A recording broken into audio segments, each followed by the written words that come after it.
ए channel का subscribe करवा के लेल लाल बटन का दबाओ और घंटी पर क्लिक करके मैथिली गीतक आनंद उठाओ।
कत तुर करब बराई माधव कत तुर करब बराई।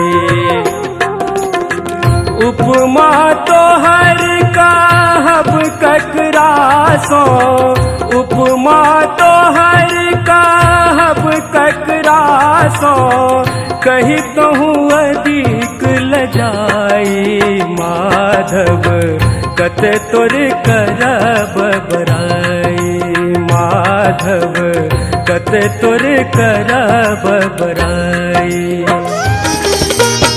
करब नित पूजा करब नित पूजा चढ़ैब हम कंगना हे दुर्गा मैया कने चलू मोर अंगना हे दुर्गा मैया कने चलू मोर अंगना। करब नित पूजा करब नित पूजा चढ़ैब हम कंगना हे दुर्गा मैया कने चलू मोर अंगना हे दुर्गा मैया कने चलू मोर अंगना। धूप दीप माला लेने धूप दीप माला लेने शरण में लो माँ जगदम्बा किया लगे लो एते देर माँ जगदम्बा किया लगे लो एते देर। हे जग जननी श्यामा काली माँ अहिक शरण में आयल छी। हे जग जननी श्यामा काली माँ अहिक शरण में आयल छी।